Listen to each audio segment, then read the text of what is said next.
people around you. Don't wait for people to make you to be happy. Be a happiness of yourself.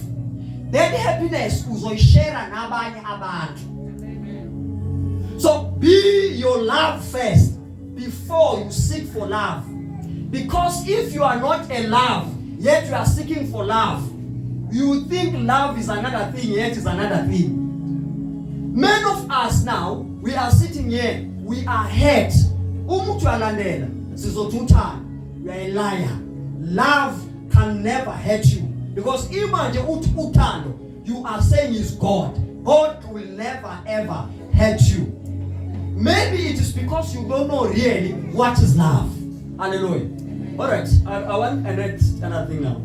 There is anyone there? Yes, sister. Do you love your mom? Do you ask her sometimes when you're mom? Oh, when I was we are fake. We are selfish if you are like that. Why you always seek for love? The love on a need. Because you will deserve more of love if you give out of love. Many of his problem you never understand really. Let's go straight to the word. Many of us we don't know what is love, isn't it?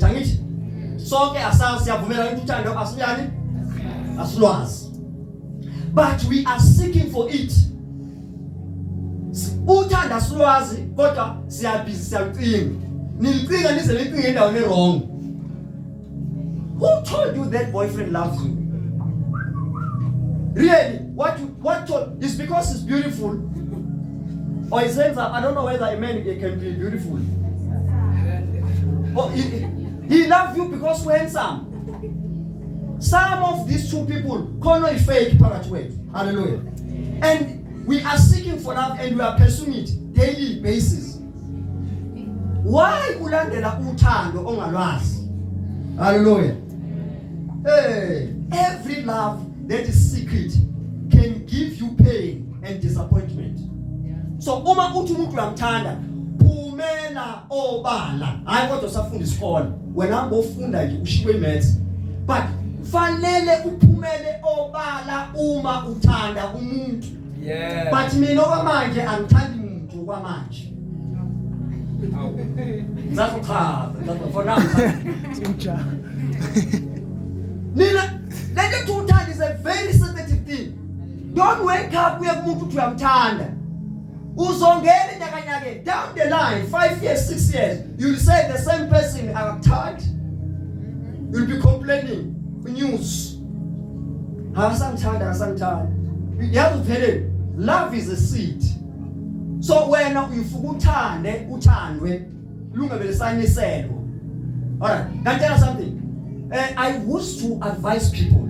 This brother who came to me and said, I used to love this sister, but I no longer love this sister. I said, enough is because you know who is this person you think you love. Nothing changes. It's just that ungene umuntu nothando kuye ongamazi ukuthi ubani. Okutshela mina ngilanga amabhiya u4 mina. Uyabukhuluma ngelimi la. Uhambe uyohlala nomuntu oshaya amabhiya u4. Ubukhulume ngelimi la. No one last. You can't quite last inside you because there's something that feeds you every day. Even thoughts itself can feed you. So this brother said to me, say something changed. I said, ngalesikhathi nisajona nizubumnani. Nanti manthenga KFC, nidle nobabili embhedeni. After marriage, uyashintsha lo ungena ubusinga of being a man. Mase omunye ngene ubusinga of being a wife. Now, usazofika babazathi asikwazi ukudlela embhedeni like that. Usuzothi useshintshile. Asikwazi ukudlela embhedeni like that. Akudlela kitchen. Ngeke ngozi. Why are you looking for love in wrong places? Why? In a